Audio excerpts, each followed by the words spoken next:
Hi, my name is Shun and this video was created by Group 21 for CZ4045 Natural Language Processing regarding sentiment analysis on Twitter data.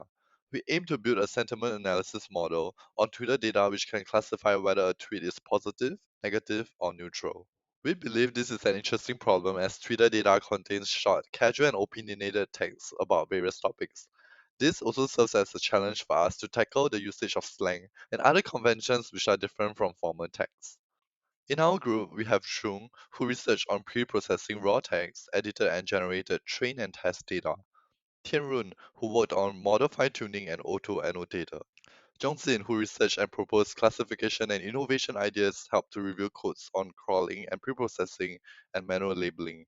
Kimberley, who worked on data collection, UI, and manual labeling. Ashley, who helped in data pre-processing, built models, calculated score, and manual labeling. And lastly, myself, Shunbin, who worked on using the APIs to support UI features and manual labeling. My name is Trung and I'm responsible for the text pre-processing. So this is how we are doing this. So the first, we just remove the new line character. Yep. Then we demotize the emojize into text. And then we remove all the HTML special entities by search for the pattern. Start with this character followed by any word. Then we remove all the username, which is all kind of non-space. Then remove the HTTP links by search for the pattern HTTP followed by all the non-space character. Then remove the ticker and the hashtag.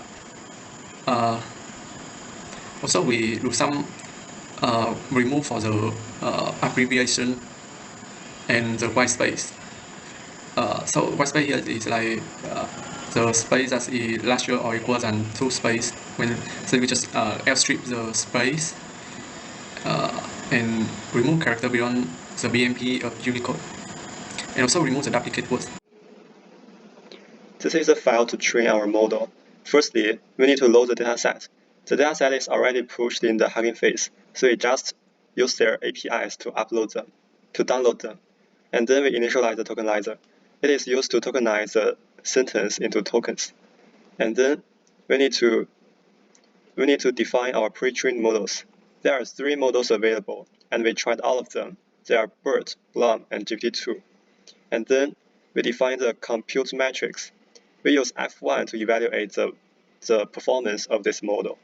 After that, we set the training argumentations.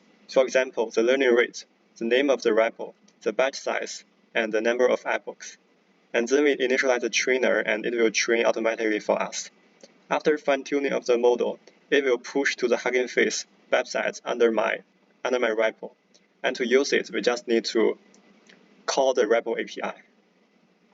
I'm Shunbin, and before I pass over to Kim to talk about the other features, we'll first look at the models demo, where you get to select one out of the 4 models, and then there are some sample inputs where you can take a sample from.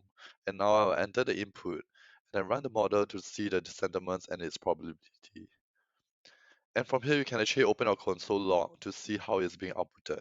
In the codes, I actually used the APIs from Hugging Face that was being trained. The APIs are called as the button is being pressed to get the sentiments results. Next, we'll talk about ensemble model, where the maximum voted sentiment is being chosen amongst the 3 models. So in this case, you can see that there's 2 negative and 1 neutral, hence negative sentiment is being chosen. Now I would like to show you the rest of our website. Here you can see visualizations of the distribution of records within our dataset, as well as frequently found words within the positive, neutral, and negative records that we encountered. By now, you know that we've been building a sentiment analysis model for tweets about the stock market.